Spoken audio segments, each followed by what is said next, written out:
En deuxième partie de cette journée biblique, je voudrais vous rendre attentifs sur tous les chemins qui nous sont offerts par cette collection magnifique de textes que constitue la Bible.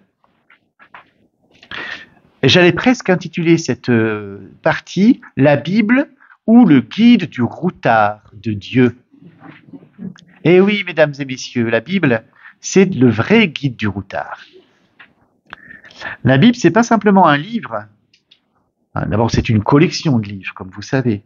Mais plus encore, la Bible, c'est un ensemble de chemins qui nous sont proposés. Et on pourrait dire que la Bible constitue un peu comme un recueil de traces de pas, les pas du peuple qui a marché avec Dieu. Et ce recueil de traces de pas, on peut y voir comment d'autres ont avancé avant nous. C'est précieux. Ils n'étaient pas parfaits, mais ils étaient là avant nous. Et on peut s'appuyer sur leurs témoignages, leur expérience imparfaite de la présence de Dieu. Et puis on y voit à travers les pas des autres, comment Dieu a marché aussi à leur côté. Alors ce cheminement, il est collectif. C'est un peuple qui marche. Et nous aussi, nous sommes appelés à marcher ensemble dans le texte biblique. Vous savez que les textes bibliques ne sont pas faits pour des personnes isolées. Ils sont faits pour nous rassembler, pour être partagés, ce qu'on vient de faire. Donc nous sommes ensemble et aussi nous sommes après les autres, nous sommes précédés. Vous voyez que c'est doublement collectif. On a des voisins et on a des ancêtres. Il y a une dimension horizontale, une dimension verticale. Nous marchons sur un chemin où d'autres ont marché avant nous. Nous ne créons pas le chemin, il était déjà là avant nous, si bien même que Jésus nous dit que c'est lui le chemin. Il n'est pas simplement notre guide, Jésus. Il est le chemin, la vérité et la vie. Alors, en réfléchissant un peu, je me disais qu'on peut distinguer dans la Bible 3 types de chemins. 3 types de chemins. Il y a un premier type de chemin que j'appellerais le chemin traversé. On traverse quelque chose pour aller d'un point A à un point B. C'est un peu le type de l'Exode. Il y a un deuxième, j'y reviendrai, il y a un deuxième type de chemin qu'on pourrait appeler le chemin retour. On est à un point A, on va à un point B et on doit revenir vers A. Et on y revient autrement. L'aller-retour. C'est ce que me dit souvent la petite voix de mon GPS, quand je me trompe. Dès que possible, faites demi-tour. Et puis le troisième type de chemin, moi je l'appellerais le chemin mission. On est quelque part et on est envoyé ailleurs, chacun dans un endroit différent, pour propager quelque chose. La bonne nouvelle, la parole de Dieu. Alors le chemin traversé, le chemin retour, le chemin mission. D'abord le chemin traversé, quelques exemples. On a bien sûr l'Exode, mais j'y reviens pas. On a passé toute la matinée à en parler. Voilà, donc le peuple de Dieu est appelé à sortir de sa condition première, esclave en Égypte, mais une condition où il connaissait la sécurité. Il commence par vivre un premier arrachement en traversant la mer. Vous savez que la mer dans la Bible, ça symbolise tout ce qui peut nous engloutir. La mer, c'est la mort. Quand on voit Jésus marcher sur les eaux, ça veut dire qu'il domine le chaos, il domine les forces de la mort. Donc Dieu, c'est comme ça qu'il a créé le monde d'ailleurs. Il a séparé les eaux. Il a fait reculer le chaos pour créer un espace habitable. Et c'est ce qu'il fait aussi en libérant son peuple. C'est un geste de création. Alors comment ça s'est passé? On n'a pas de photo, mais Dieu fait traverser la mer, c'est-à-dire la mort, à son peuple pour le conduire vers la vie. Et puis il y a ces 40 ans dans le désert, cette lente éducation, ce chemin de pauvreté dont on a parlé ce matin. Et puis une deuxième traversée, le Jourdain. Alors là, le Jourdain, c'est moins rude que la mer Rouge, mais c'est quand même une traversée au terme de laquelle on entre dans cette terre promise. Deuxième exemple qu'on pourrait trouver, c'est Abraham. Abraham et puis tous ses enfants, ses descendants, les patriarches, qui sont mis en route. Genèse chapitre 12, Dieu dit à Abraham, va vers toi, l'Ech Locha en hébreu, va vers toi-même, va vers le pays que je te montrerai. Ça veut dire qu'on n'est jamais autant soi-même que lorsqu'on est dans une terre inconnue. C'est là qu'on se retrouve. Et c'est là qu'on comprend qui on est. C'est l'expérience que fait Abraham hein, lorsqu'il part. Hein. Alors moi, si j'avais été Abraham, j'aurais dit, mais vers où, Seigneur? Et sûrement que le Seigneur aurait dit, mêle-toi de ce qui te regarde. Mais Abraham, qui était moins taquin que moi, n'a même pas osé demander vers où. Il a fait confiance en Dieu. Et puis, il a été le père aussi, c'est une autre façon d'avoir un chemin, le père d'une multitude. Alors, les gens de la Bible ont lu ce chemin d'Abraham et des patriarches comme une préfiguration de l'Exode. C'était déjà un peu l'Exode. Hein. On passe du connu à l'inconnu. Abraham, il avait une terre, il la connaissait bien, et il est invité à partir vers l'inconnu. Hein. Et vous savez que dans la lettre aux Romains, et plus tard dans la lettre aux Hébreux, le Nouveau Testament considère que cette expérience d'Abraham, c'est par excellence l'expérience de la foi. Partir sur la parole de Dieu sans savoir où on va, dans une confiance a priori, qui n'est pas aveugle, parce que notre confiance se nourrit de ce qu'on perçoit de la présence de Dieu qui nous guide. Et puis le troisième chemin, sur lequel je vais plus m'attarder, parce que j'en ai pas encore parlé, concerne un prophète que j'aime beaucoup, c'est le prophète Élie. Dans le livre des rois, hein, il y a toute une partie du livre qui concerne l'expérience du prophète Élie, qui est un peu pour les Juifs, avec Moïse, le saint patron des prophètes. Hein. Le prophète Malachi nous dit même que avant la fin des temps, avant le retour du Messie, le retour de Dieu, il va envoyer Élie comme précurseur. Alors nous, ça nous parle, hein, puisqu'on comprend que notre Élie à nous, c'est Jean-Baptiste. Mais moi, je vais vous parler de l'Élie de l'Ancien Testament. Hein. Alors vous allez voir que le chemin d'Élie jusqu'à l'Horeb, c'est l'autre nom du Sinaï. Hein, vous savez que dans l'Exode, on parle du Sinaï, et dans le Deutéronome, cette montagne de Dieu a un autre nom, le nom Horeb. Eh bien, ce chemin d'Élie à l'Horeb, c'est un peu comme un nouvel Exode. Élie refait le même chemin que Moïse. Et ça permet à la vocation prophétique d'Élie de repartir. Je me permets de lire ce petit passage que vous trouverez dans le premier livre des rois au chapitre 19. Le roi Akab, donc Akab au départ, c'était pas un mauvais bougre, mais il s'est fait influencer par sa femme, la reine Jézabel, qui était une étrangère et qui a voulu imposer le culte de Baal. Le roi Akab avait rapporté à Jézabel comment le prophète Élie avait réagi et comment il avait fait égorger tous les prophètes de Baal. Alors Jézabel envoya un messager dire à Élie « Que les dieux amènent le malheur sur moi, et pire encore, si demain, à cette heure même, je ne t'inflige pas le même sort que tu as infligé à ces prophètes. » Elle est méchante, hein, méchante. Devant cette menace, Élie se hâta de partir pour sauver sa vie. Donc la fuite. Arrivé à Beersheba, Beersheba c'est la dernière ville au sud d'Israël, aux portes du désert. Arrivé à Beersheba, au royaume de Juda, il y laissa son serviteur. Quant à lui, il marcha toute une journée dans le désert. Il vint s'asseoir à l'ombre d'un buisson et demanda la mort, en disant « Maintenant, Seigneur, c'en est trop. Reprends ma vie, je ne vaux pas mieux que mes pères. » Voilà le désespoir. On n'y arrivera jamais. Ils sont plus forts que nous. On est les derniers des Mohicans. De toute façon, après nous, il n'y a plus rien. Monsieur l'abbé, personne pour me remplacer. Après moi, le déluge. Je suis la dernière chrétienne du village. Ben c'est Élie, c'est ça. C'est le dernier des Mohicans, donc il veut mourir. Puis il s'étendit sous le buisson et s'endormit. Mais comme on sait maintenant que Dieu comble son bien-aimé quand il dort, vous allez voir ce qui va se passer. Voici qu'un ange le toucha et lui dit « Lève-toi et mange ». C'est pas « Lève-toi et marche hein, », on n'en est pas encore là. Il faut d'abord avoir des forces. « Lève-toi et mange ». Il regarda et il y avait près de sa tête une galette cuite sur des pierres brûlantes et une cruche d'eau. Ah, dans le désert, c'est pas habituel. Hein. Il mangea, il but et se rendormit. Il n'a rien compris. Vous en avez un autre qui n'a rien compris comme ça, à qui Dieu doit appeler plusieurs fois, c'est Jonas. Hein. On en reparlera tout à l'heure. Une seconde fois, puis il y a Samuel aussi, que Dieu appelle pas moins que de 4 fois. Une seconde fois, l'ange du Seigneur le toucha et lui dit « Lève-toi et mange, car il est long le chemin qui te reste. » Élie se leva, mangea et but. Et alors là, vous allez voir, c'est comme Popeye, il a plein de muscles.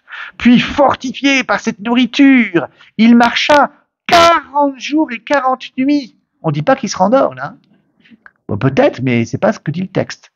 Il marcha 40 jours, toujours le 40, et 40 nuits jusqu'à l'Horeb, la montagne de Dieu. Alors là, ça y est, là. Il a mangé du lion. Et là, il entra dans une caverne et il passa la nuit. Et voici que la parole du Seigneur lui fut adressée. Et il lui dit, « Que fais-tu là, Élie ?» Il répondit, « J'éprouve une ardeur. » Ça y est, là, il n'est plus du tout dans la déprime. « J'éprouve une ardeur jalouse pour toi, Seigneur, Dieu de l'univers. » Il veut défendre les droits de Dieu. Il se prend pour un croisé. « Les fils d'Israël ont abandonné ton alliance, renversé tes autels, tué tes prophètes par l'épée. Moi, je suis seul à être resté et ils cherchent à prendre ma vie. » Autrement dit, tu vas voir ce que tu vas voir.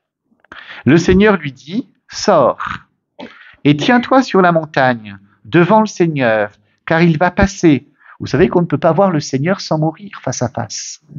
On ne peut le voir que de dos. C'est-à-dire que ce qu'on peut percevoir de Dieu, c'est les traces qu'il laisse dans notre histoire et dans notre monde. Mais lui-même, on ne le verra qu'au paradis. Alors vous connaissez sans doute ce texte qui a inspiré la chanson pop, vous verrez. À l'approche du Seigneur, il y eut un ouragan si fort et si violent qu'il fendait les montagnes et brisait les rochers. Mais le Seigneur n'était pas dans l'ouragan. Avec Moïse sur le mont Sinaï, il y a des effets spéciaux. Il y a du feu, il y a des éclairs, mais là, non, il n'y a pas d'effets spéciaux. Après l'ouragan, il y a eu un tremblement de terre, mais le Seigneur n'était pas dans le tremblement de terre. Et après ce tremblement de terre, un feu, mais le Seigneur n'était pas dans le feu. Et après ce feu, le murmure d'une brise légère. Alors en hébreu, kol de mama daka, le bruit d'un fin silence. Il faut avoir entendu Simon et Garfunkel, The Sound of Silence. Mais en fait, c'est une allusion directe à la Bible. Tout à fait. Il parle même de la voix des prophètes. Aussitôt qu'il l'entendit, The Sound of Silence, Élie se couvrit le visage avec son manteau, puisqu'on ne peut pas voir Dieu sans mourir. Il sortit et se tint à l'entrée de la caverne. Alors il entendit une voix qui disait, une deuxième fois, « Que fais-tu là, Élie ?» Il répondit, « J'éprouve une ardeur jalouse pour toi, Seigneur Dieu de l'univers. Les fils d'Israël ont abandonné ton alliance, renversé tes autels, tué tes prophètes par l'épée, et moi je suis le seul à être resté, et ils cherchent à prendre ma vie. » Et le Seigneur lui dit, « Repars vers Damas, par le chemin du désert. Arrivé là, tu consacreras par l'onction Hazaël comme roi de Syrie, puis tu consacreras Jéhou, fils de Namsi, comme roi d'Israël, et tu consacreras Élisée, fils de Shaphat, d'Abel-Mérola, comme prophète pour te succéder, pas pour te remplacer. » Voilà Élie qui devient un faiseur de rois et même un faiseur de prophètes. Celui qui échappera à l'épée d'Hazaël, Jéhu le tuera. Celui qui échappera à l'épée de Jéhu, Élisée le tuera. Mais je garderai en Israël un reste de 7000 hommes. 7000, c'est mieux que 1. Tous les genoux qui n'auront pas fléchi devant Baal et toutes les bouches qui ne lui auront pas donné de baisers. Pas de bisous pour Baal. Uniquement pour Dieu. Vous savez que le mot adorer, ça veut dire en latin tourner sa bouche. Faire un bisou de loin comme ça. Adorer, c'est faire tourner sa bouche vers Dieu. Eh bien, on n'adore que Dieu seul. Pas le chocolat. Voilà, donc vous voyez ces traversées de la déprime à la mission renouvelée. Une traversée ici qui est déjà un peu un retour. Élie qui vient vers l'Horeb, qui monte à l'Horeb, qui était la montagne du début. Il se souvient du départ. Il se souvient de là où tout a commencé. Et c'est dans ce souvenir, dans ce souvenir des origines, que son activité, sa mission prophétique se renouvelle. Un nouvel exode. C'est ce qu'on vit pendant le carême. Vous voyez, Élie, il fait le cheminement du carême. Il y a le jeûne, et puis il y a la prière devant Dieu, que l'on perçoit non pas dans les effets spéciaux et tout ce qui est spectaculaire, mais dans le silence. Le silence est la plus belle des prières. Le Dieu chrétien est tout sauf un Dieu spectaculaire. Deuxième type de chemin, le chemin retour. Alors on pense bien sûr au retour d'exil. Israël qui revient vers sa terre. Alors vous avez par exemple les chapitres 40 du livre d'Isaïe jusqu'à la fin du livre, qui nous rappellent ça, la promesse du retour d'exil, la marche des Juifs qui reviennent de Babylone, où ils avaient été déportés.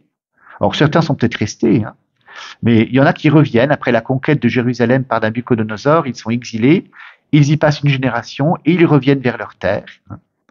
Et désormais, ce retour, cette marche du peuple d'Israël va entraîner aussi une autre marche qui n'était pas prévue, comme une espèce de démentation. Tous les peuples d'alentour, eux aussi, nous dit Isaïe, vont converger à Jérusalem, comme vers la cité où Dieu se rend présent à tous les peuples. Souvenez-vous de ce que je vous disais ce matin, hein. Israël nous ne sommes pas exclus de l'alliance. Dieu commence par choisir un peuple un peu cobaye, si j'ose dire, hein. Et dans cette alliance, tous les peuples finissent par se retrouver. Alors, je vous lis ce début du chapitre 60 d'Isaïe, qui est magnifique, hein, qu'on lit au moment de Noël, de l'Épiphanie. « Debout, Jérusalem, resplendis, elle est venue, ta lumière, et la gloire du Seigneur s'est levée sur toi. Voici que les ténèbres couvrent la terre, la nuit obscure couvre les peuples, mais sur toi se lève le Seigneur. Sur toi sa gloire apparaît. Les nations, c'est-à-dire tous les pas juifs, tous les autres, marcheront vers ta lumière, et les rois vers la clarté de ton aurore. » C'est pour ça qu'on imagine que les mages, ce sont des rois mages. Saint Matthieu ne nous le dit pas, mais c'est dans Isaïe. « Lève les yeux alentour et regarde, tous ils se rassemblent, ils viennent vers toi, tes fils reviennent de loin, et tes filles sont portés sur la hanche. Alors tu verras, tu seras radieuse, ton cœur frémira et se dilatera. Les trésors d'au-delà des mers afflueront vers toi. Vers toi viendront les richesses des nations. » C'est les trésors des mages, hein, qui offrent l'or, l'encens et la myrrhe. Là, une petite fille du caté, elle ne savait plus ce que c'était la myrrhe. Elle a dit, ils ont offert à Jésus l'or, l'encens et l'amour. Oui, je n'ai pas dit qu'elle avait faux, hein. Elle avait bien compris. Les trésors d'au-delà des mers afflueront vers toi viendront les richesses des nations. En grand nombre, des chameaux t'envahiront. On ne sait pas si les mages avaient des chameaux, hein, mais ils sont dans Isaïe, les chameaux, vous voyez. On récupère des trucs de l'Ancien Testament pour les mettre dans le Nouveau. De jeunes chameaux de Madian et d'Epha, tous les gens de Saba viendront, apportant l'or et l'encens. Hein. Ça nous dit quelque chose, hein, mais on ne parle pas de galettes. Hein. Ils annonceront les exploits du Seigneur. Tous les troupeaux de Kédar s'assembleront chez toi, avec les béliers de Nébaïoth pour ton service. Sur mon autel, ils seront présentés en sacrifice agréable. C'est-à-dire que les païens, les pas juifs, peuvent offrir un sacrifice agréable à Dieu. Tout le monde peut donner quelque chose à Dieu. Un sacrifice, pas d'expiation, hein, un sacrifice de merci, d'action de grâce. Et je donnerai son éclat à la maison de ma splendeur. Qui sont ceux-là qui volent comme un nuage, comme des colombes vers leur colombier? Oui, les îles, ça veut dire les Européens dans la Bible. Hein. Parce que quand on va vers la Grèce, la première chose qu'on voit, ce sont des îles. Chypre, les îles du Décanèse, etc. Donc les îles, c'est nous, c'est les Occidentaux. Les îles mettent leur espoir en toi. Les vaisseaux de Tarsis viennent en tête pour ramener tes fils du lointain, portant leur argent et leur or, en hommage au nom du Seigneur ton Dieu, en hommage au Saint d'Israël, car il t'a donné sa splendeur. Des étrangers rebâtiront tes remparts, hein, et leurs rois seront à ton service. Oui, dans ma colère, je t'avais frappé, mais dans ma bienveillance, je t'ai fait miséricorde. On revient à l'amour de Dieu. On tiendra toujours tes portes ouvertes. Elles ne seront jamais fermées, ni de jour ni de nuit, afin qu'on fasse entrer chez toi les richesses des nations et les rois avec leur suite. Car nation ou royaume qui ne te servirait pas périra. Ces nations-là seront entièrement dévastées. La gloire du Liban viendra chez toi, cyprès, orme et mélèze ensemble, pour faire resplendir le lieu de mon sanctuaire. Et ce lieu où je pose mes pieds, ah tiens, Dieu a des pieds. Eh oui, ce lieu où je pose mes pieds, je le glorifierai. Les fils de ceux qui t'humiliaient viendront se courber devant toi.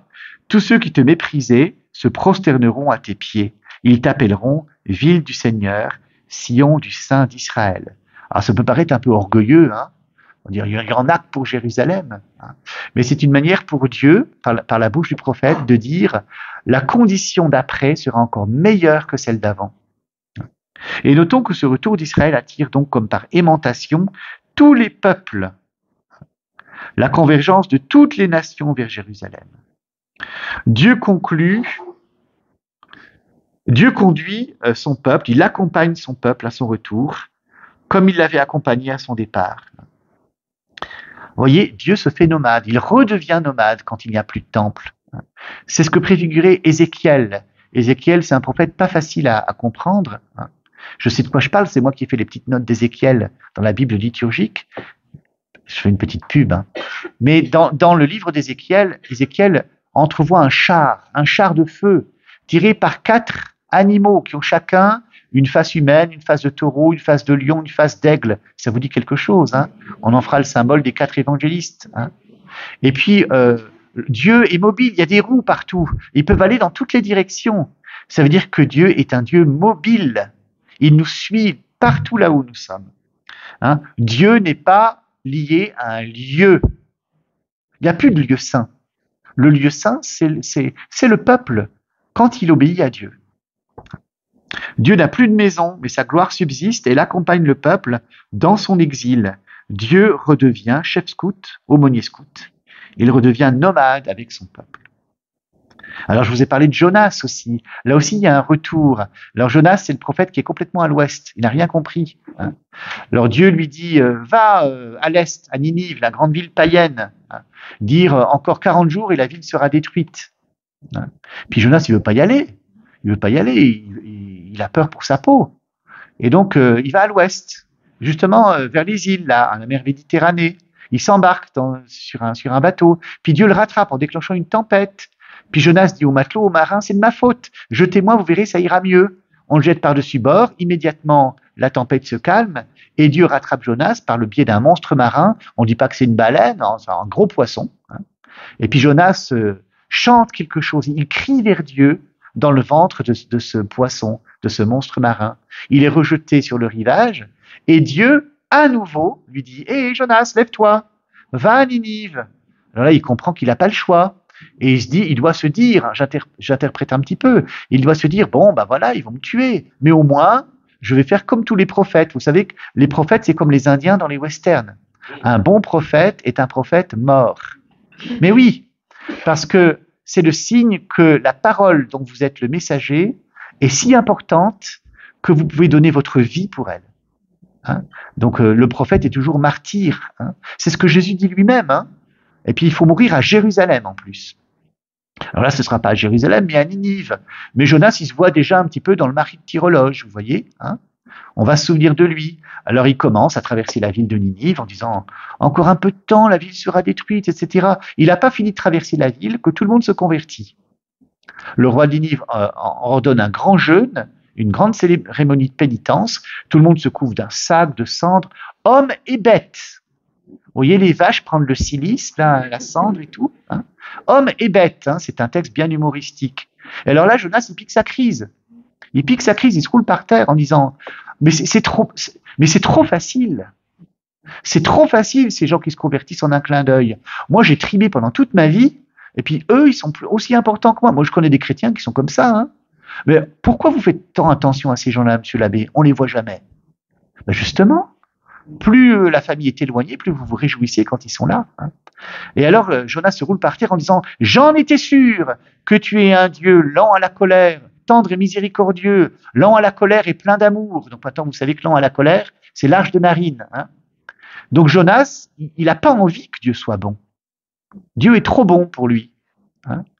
Et donc, Dieu lui envoie un signe, hein, un petit ricin sous lequel Jonas se couche. Et puis le matin, il brûle le ricin, Jonas pique une deuxième colère, et Dieu lui fait comprendre que s'il a pitié de ce ricin, alors il faut avoir pitié de tout un peuple. Hein. Vous voyez, les 2 voyages de Jonas, le retour à Ninive.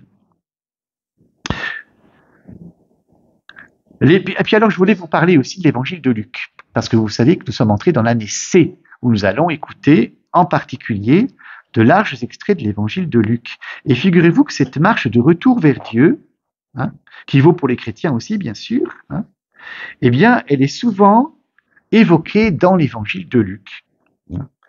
Le Nouveau Testament, plus largement, pour évoquer la conversion, reprend cette image du retour. Et d'ailleurs, ce retour, c'est souvent un retour à Jérusalem. Se convertir, c'est revenir à Jérusalem. Alors l'évangile de Luc en particulier fait de ce thème du retour un schéma récurrent, hein, comme si pour Luc être sauvé, c'est accepter de faire demi-tour pour repartir autrement. Alors en lisant l'évangile de Luc, j'ai repéré dans son évangile pas moins de 6 allers-retours significatifs. Si bien qu'on pourrait résumer tout l'évangile de Luc avec le petit message du GPS. Si possible, dès que possible, faites demi-tour. Le retour de Marie et de Joseph à Jérusalem, le retour du fils prodigue, le retour du lépreux samaritain, le retour des foules après la crucifixion, le retour des disciples d'Emmaüs, le retour des 11 à Jérusalem, plein d'allers-retours. Regardez Marie et Joseph. L'expérience que font les parents de Jésus, chaque parent pourrait la faire. On pense que Jésus est avec nous, puis on le trouve plus sur la route. Voilà. Oh, où est-ce qu'il est, Jésus? Il faut revenir à Jérusalem, revenir au lieu des Écritures, au lieu de Dieu. Et puis qu'est-ce qu'on retrouve à Jérusalem? On trouve Jésus qui discute avec les docteurs de la loi, avec les savants. On ne peut pas comprendre qui est Jésus sans le faire dialoguer avec l'Ancien Testament, vous voyez? Et puis alors, lorsqu'on le trouve, le premier mot de Jésus, c'est pour son Père. Mais t'as pas vu tout le sang d'encre que tu nous as fait faire? Mais pourquoi me cherchez-vous? Répond Jésus. Oh, le sale gosse. Je comprends qu'on dise qu'il a grandi en sagesse. Vous vous rendez compte, Jésus a grandi en sagesse. C'est-à-dire qu'au départ, il n'était pas si sage que ça. Il a grandi. Il s'est développé comme tout petit garçon. Voilà, son premier mot est pour son Père du ciel. Comme à la croix, son dernier mot sera pour son Père aussi. Père, pardonne-leur, ils ne savent pas ce qu'ils font. Père, en tes mains, je remets mon esprit. Vous voyez, dans l'évangile de Luc, chaque fois que Jésus parle, c'est pour parler de son Père et pour parler à son Père. Un chrétien, c'est pas quelqu'un qui adore Jésus. C'est quelqu'un qui adore le Père. Par Jésus, dans l'Esprit Saint. Je vous rappelle un peu ça, parce que moi je connais beaucoup d'hérétiques. Et le Père, ils ne veulent pas en entendre parler. Et non, quand Jésus est là, c'est pour nous montrer le Père, et rien d'autre. Donc on revient sur ses pas, vous voyez. On revient au lieu fondamental du salut, la rencontre du Fils qui nous montre son Père. Deuxième retour, vous connaissez bien sûr le Père avec ses deux fils. Quelle joie quand le pécheur revient à la vie, c'est-à-dire à la relation avec son Père. Mais ici, il y a un autre fils, le fils aîné. Et le fils aîné, il a bien du mal à changer son chemin intérieur, sa manière de penser le Père, sa relation avec le Père, sa filiation. Et pourtant, je vous fais observer, je vous dis pas ça parce que je suis l'aîné de ma famille, mais je vous fais observer que c'est lui le héros de la parabole. C'est lui le héros de la parabole, pas l'autre. Parce que c'est à lui que le Père parle, c'est pas à l'autre. Et c'est lui que le Père appelle mon enfant, pas l'autre. Alors l'autre, on lui fait la fête, bien sûr. On le couvre de bijoux, de baisers, tout ce qu'on veut. Mais l'interlocuteur du Père, celui qui entend la parole, c'est l'aîné, qui reste le premier dans le cœur de son Père. Et il représente Israël. C'est l'aîné le premier, même s'il n'a pas compris. Alors, est-ce qu'il va entrer dans la fête? Oui, non. Eh bien, la parabole se termine sans le dire. Pour les amateurs de jeux de rôle ou ceux qui ont lu le livre dont vous êtes le héros, c'est vous qui choisissez. C'est vous qui voyez. Et souvent, chez Luc, c'est au lecteur d'imaginer la fin de l'histoire. Vous avez ça aussi avec le bon samaritain qui promet de revenir. Un jour au caté, il y a un petit garçon qui m'a dit « Oh, il a dit ça pour être débarrassé. » Il faut faire un acte de foi pour terminer soi-même la parabole. Le retour du lépreux samaritain.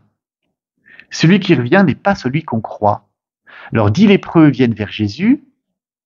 Tu peux nous guérir? Et Jésus ne leur dit pas, je vous guéris. Il leur dit rien du tout. Il leur dit, allez vous montrer au prêtre. C'est-à-dire, vous allez être guéris sur le chemin. Parce qu'une fois qu'on est guéri, la Torah nous dit qu'il faut faire authentifier sa guérison par le prêtre. C'est un peu l'agence régionale de la santé des prêtres de Jérusalem.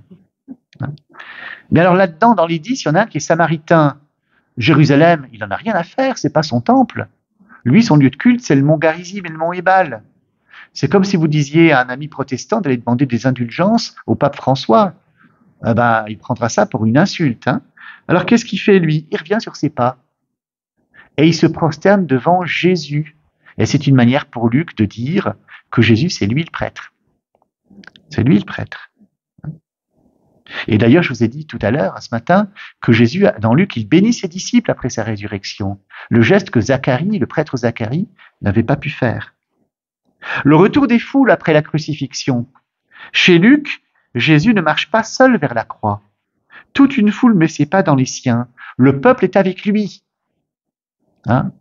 Pas qu'avec Che Guevara ou les autres, hein? Avec Jésus. Le peuple est avec lui. Et en particulier les femmes qui se lamentent en se frappant la poitrine et avec qui Jésus discute. Et au moment où Jésus est sur la croix, c'est les chefs qui ricanent, uniquement les chefs.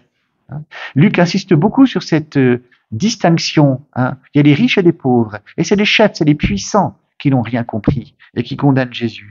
Les pauvres, les petits, les humbles, ils restent neutres. Et une fois que Jésus est mort, chacun revient chez soi en se frappant la poitrine. Vous entendrez ça au moment des rameaux cette année, dans un geste de repentir. 5e retour, celui que je vais le plus développer, Emmaüs.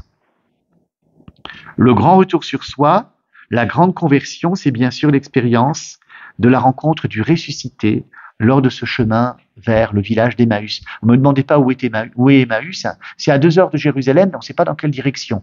C'est bien que quand vous allez là-bas, vous avez plein d'Emmaüs. L'Emmaüs des Français, l'Emmaüs des Allemands, l'Emmaüs des Franciscains, l'Emmaüs des Bénédictins. Je pense que le meilleur Emmaüs, c'est à Bougoche, l'Emmaüs des Français, parce qu'on y fait du bon vin. Alors, tout part d'une expérience qui est inverse de celle des parents de Jésus, finalement. C'est le texte inverse de l'épisode de Jésus retrouvé au temple. Ici, on ne croit pas à tort que Jésus est présent, comme le font Marie et Joseph, on croit à tort que Jésus est absent. Et moi, je vous invite à lire ces 2 récits en parallèle. C'est l'inverse de l'expérience de Marie et Joseph. On ne croit pas à tort que Jésus est présent, on croit à tort qu'il est absent. On le place derrière, dans un passé révolu, et voici qu'il vient à côté de nous, à nos côtés, et même toujours un petit peu en avant, un petit peu devant. Jésus fit mine d'aller plus loin. Quand il vient, on est toujours dépassé. Alors, rappelons-nous ce qui arrive sur ce chemin d'Emmaüs.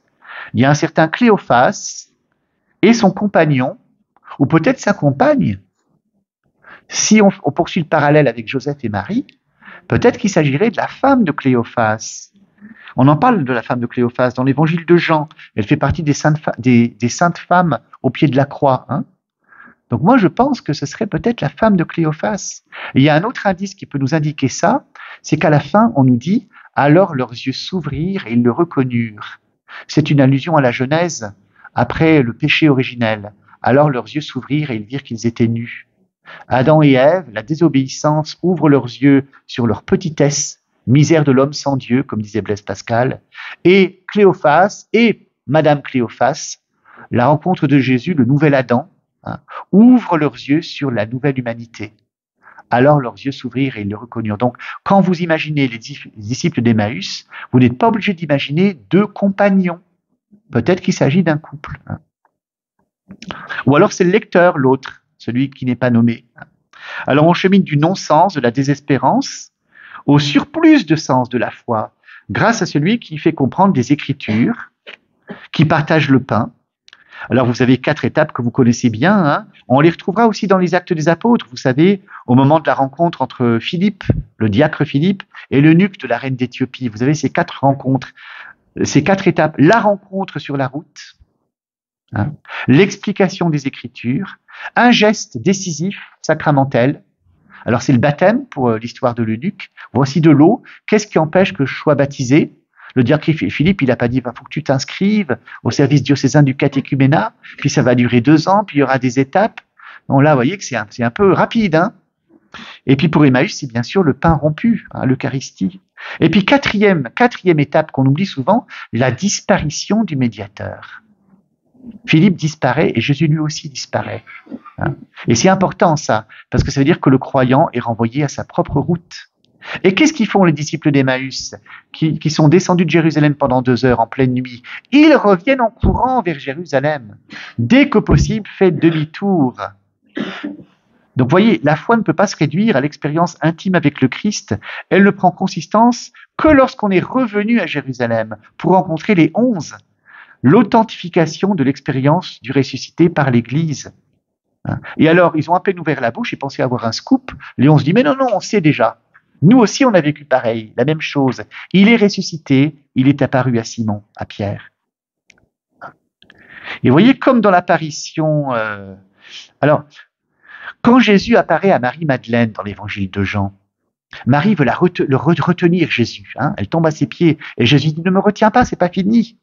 La résurrection, c'est pas Jésus 2, le retour. Jésus ne revient pas parmi les vivants. Il traverse la mort pour s'en aller. La résurrection, c'est un départ. Et il dit à Marie-Madeleine, « Je ne suis pas encore monté vers le Père. Va leur dire là-bas aux autres. Je monte vers mon Père et votre Père, vers mon Dieu et votre Dieu. » Vous voyez ici, on est invité à laisser Jésus disparaître pour se tourner vers les frères. Et heureusement que Jésus n'est plus là, sinon il n'y aurait pas d'église. Il n'y a pas de Pâques sans église. Et vous voyez que la foi pascale, la foi au ressuscité, débouche sur la relation avec les autres croyants, qui constituent le corps vivant du ressuscité. L'expérience d'Emmaüs, c'est en fait l'expérience d'un retour à l'église, pas simplement d'une découverte du Christ. Il ne faut pas oublier le chemin retour. Quand vous achetez votre billet de train, n'oubliez jamais le billet retour. Puis dernier retour dans Luc, le retour des 11 à Jérusalem. Autre scène de reconnaissance, Jésus apparaît aux 11 tout à la fin. C'est une scène commune aux 4 évangiles, mais on n'y dit pas tout à fait les mêmes choses. Chez Marc, Jésus dit, il les envoie proclamer. Allez, allez, proclamer, criez la bonne nouvelle, et je serai avec vous. Chez Matthieu, Jésus les envoie enseigner, ce qui est un peu différent. Faites des disciples et baptisez-les. Et chez Luc, Jésus leur dit de ne pas bouger du tout. Restez là avant de recevoir, jusqu'à ce que vous ayez reçu ce que le Père a promis, c'est-à-dire l'Esprit Saint. C'est-à-dire que la première mission des apôtres dans l'évangile de Luc, c'est pas d'aller parler de Jésus, c'est la prière. Alors Jésus se tient au milieu d'eux, il les salue, la paix soit avec vous. Il leur prouve qu'il n'est pas un simple esprit, mais le Seigneur ressuscité, en leur montrant ses mains et ses pieds. Alors bien sûr, c'est la marque des clous, mais c'est aussi le signe que l'évangile de Luc nous propose un itinéraire. Il mange avec eux. Chez Jean, on verra que les disciples reçoivent l'Esprit Saint. Jésus souffle en eux, comme Dieu l'avait fait dans les narines d'Adam pour en faire un humain, et l'autorité de remettre les péchés. Chez Luc, l'autorité elle viendra après, à la Pentecôte, quand il y aura eu le don de l'Esprit Saint. Et l'ordre de mission est remplacé par l'ordre de demeurer à Jérusalem. Il faut d'abord relire les Écritures, revenir à l'Ancien Testament. Jésus ouvre les disciples à l'intelligence des Écritures et à la louange, puisqu'on nous dit que le disciple était sans cesse dans le temple à bénir Dieu. Vous voyez, l'évangile de Luc, ça a commencé au temple, Zacharie, et ça finit au temple. C'est un grand aller-retour, finalement, l'évangile de Luc. Et l'activité des apôtres sera réservée au deuxième volume, les actes des apôtres. Puis Jésus disparaît, il est enlevé au ciel. La résurrection n'est pas un retour, mais un départ. Jésus n'est pas ressuscité pour qu'on le serre contre son petit cœur de croyant comme un petit nounours. Il est ressuscité pour nous emmener avec lui vers un ailleurs, vers son Père. La résurrection, c'est un départ. Il traverse la mort pour nous entraîner avec lui vers le Père. Le retour, les disciples le font, ils reviennent à Jérusalem, et on nous dit qu'ils étaient constamment dans le temple à bénir Dieu. Et c'est depuis Jérusalem que dans le deuxième volume de l'évangile de Luc, qui s'appelle les Actes des Apôtres, on va avoir alors le troisième type de chemin, le chemin mission, qui va éclater vers les limites de la terre. On avance cette fois-ci pour accomplir la mission à laquelle on est appelé. Alors, c'était déjà le cas de Jésus. Les 3 premiers évangiles, chez Jean, c'est un peu différent. Il y a des allers-retours de Jésus. Mais les 3 premiers évangiles insistent sur un long chemin de Jésus, de la Galilée, jusqu'à Jérusalem, où il va donner sa vie pour traverser la mort. Mais c'est aussi dans les actes le chemin de l'Église naissante, qui fait se propager la bonne nouvelle de Jérusalem à Rome, c'est-à-dire au bout du monde. On a souvent l'impression que Rome, c'est le cœur de l'Église. Non, c'est le bout du monde, Rome, du point de vue des actes des apôtres. Le cœur, il est à Jérusalem. Et quand vous allez arriver à Rome, vous avez des peuples du monde entier, donc vous êtes arrivés aux limites du monde. Alors, je vous résume un peu les actes des apôtres. On va accrocher nos ceintures. Tout commence à Jérusalem, où Jésus s'en va. Il quitte les apôtres en leur promettant l'Esprit Saint. Le premier départ, c'est donc le départ de Jésus, qui s'en va vers son Père, je le répète. Puis arrive l'événement de la Pentecôte, qui rend l'évangile potentiellement universel, puisque cet évangile est entendu dans toutes les langues. Hein. Alors tous ces gens-là, hein, c'est pas des païens, hein, c'est des juifs qui sont venus pour la fête de la Pentecôte, ou peut-être des sympathisants, ceux qu'on appelle les craignants Dieu, comme ce fameux eunuque là qu'on retrouve plus tard, hein, de retour chez lui. Mais toutes les langues sont exprimées. Jusqu'à la fin du chapitre 7, on ne quitte pas encore Jérusalem. C'est bien là, à Jérusalem, qu'ont lieu les premières prédications chrétiennes, celle de Pierre à la Pentecôte. Ils n'ont pas un coup dans le nez. Hein. Non, ils ont reçu l'Esprit de Dieu. On a quelque chose à vous dire. Et puis, il y a un deuxième discours de Pierre après la guérison d'un infirme, puis le discours d'Étienne, qui conduit Étienne à être lapidé, à donner sa vie comme Jésus. Et vous savez que les dernières paroles d'Étienne sont celles de Jésus presque. Hein. Seigneur, ne leur compte pas ce péché, et Jésus reçoit ma vie. Hein, Étienne meurt tourné vers Jésus, comme Jésus mourait tourné vers le Père. C'est là qu'ont lieu aussi les premiers miracles, la constitution de la première communauté chrétienne, les premiers problèmes, parce qu'il y a toujours eu des problèmes dans l'Église. C'est pas nouveau. Entre les Juifs hébreux, qui lisent la Bible en hébreu, hein, et qui parlent araméen, et les Juifs hellénistes, un peu plus modernes, qui se plaignent parce que leurs veuves n'ont pas les mêmes droits que les veuves des Juifs hébreux. Et alors, on institue les sept, les premiers diacres, en leur disant qu'on les institue pour faire le service des tables, c'est-à-dire s'occuper de l'économat. Moi, j'en connais des diacres hein, qui sont économes diocésains. Hein. J'en ai connu un, vous aussi peut-être. Hein. Les premiers diacres, on les institue pour être des économes diocésains. Et en fait, ils font tout sauf ça dans l'Évangile, dans les Actes des Apôtres. Hein, Philippe, on le voit jamais en train de compter des sous, on le voit en train d'évangéliser. Puis Étienne, il devient martyr. Si bien que je me demande si la mission des diacres, c'est pas, vous direz pas ça à votre évêque, hein, je me demande si la mission des diacres, ce n'est pas de faire ce pourquoi ils n'ont pas été envoyés en mission. C'est-à-dire la mission de la créativité. Je le dis vraiment avec sérieux. Hein. Voilà, le diaconé est du côté de la créativité évangélique.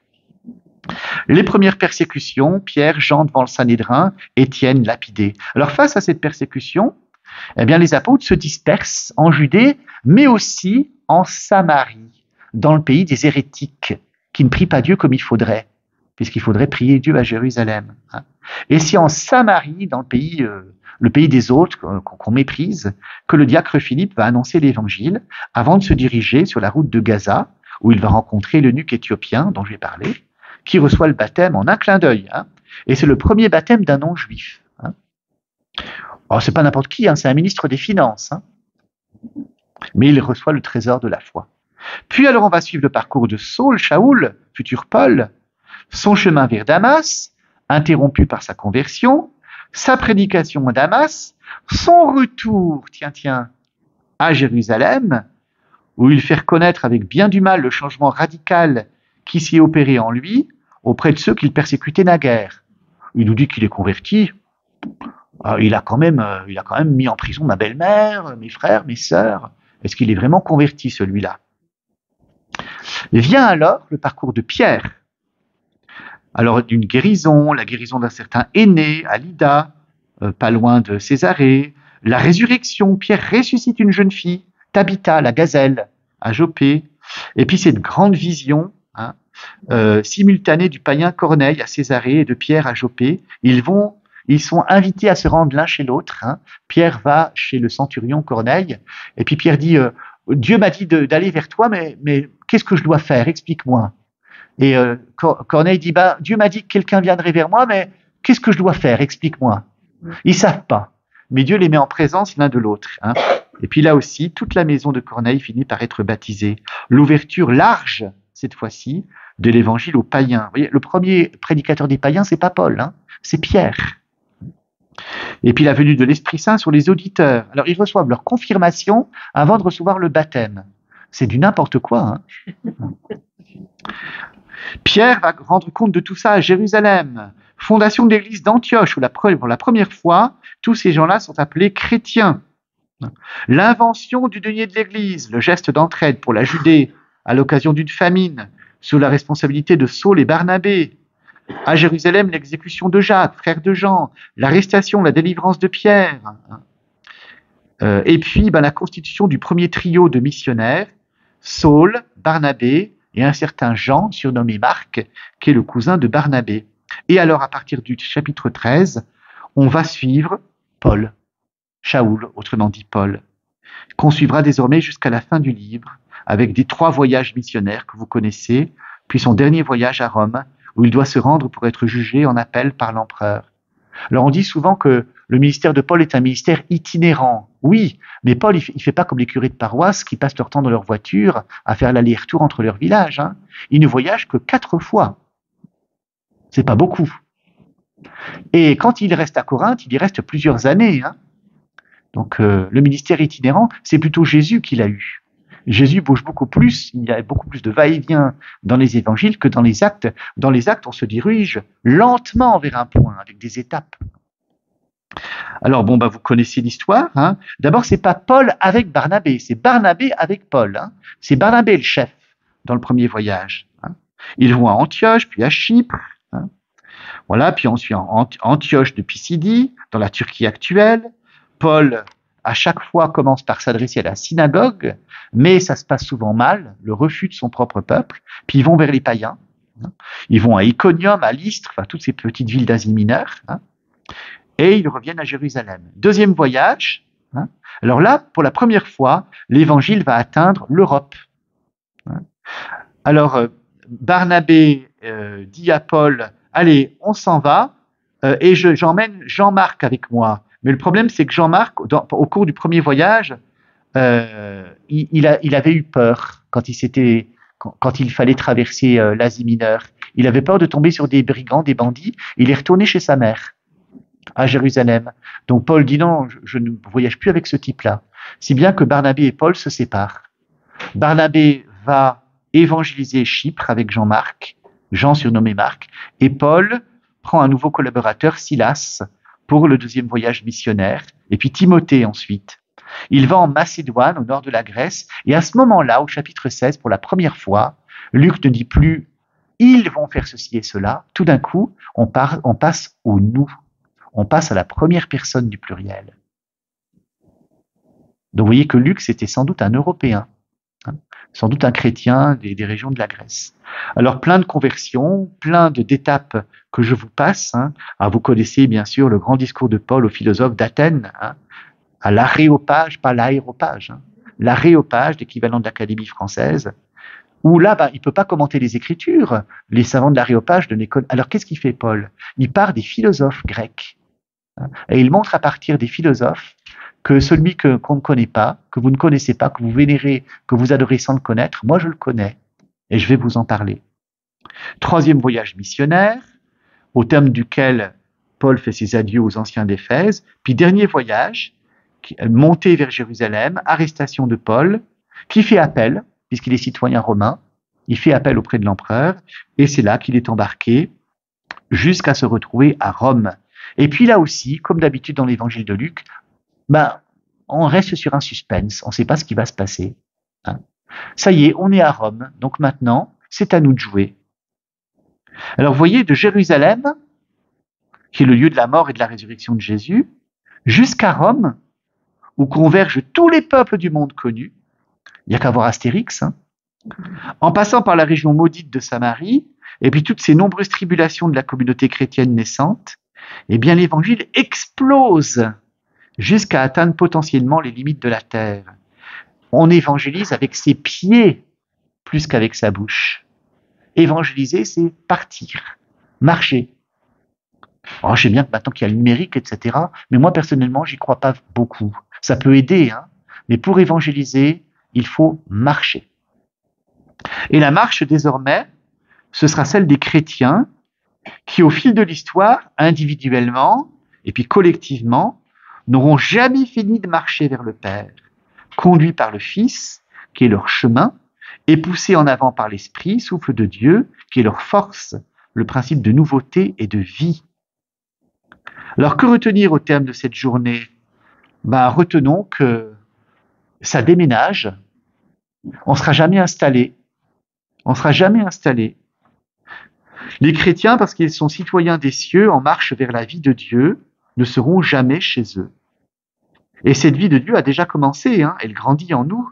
Elle nous fait chaque jour vivre cet exode qui consiste à traverser la mort à vivre tous ces innombrables deuils, petits ou grands, qui sont nécessaires pour nous ouvrir à l'autre qui nous sauve. Et ce chemin jamais terminé, ce chemin de pauvres et de nomades, ce chemin qui nous conduit là où nous ne pensions jamais aller, eh bien, je vous souhaite de le vivre chaque jour de votre vie, aujourd'hui et pour les siècles des siècles. Amen.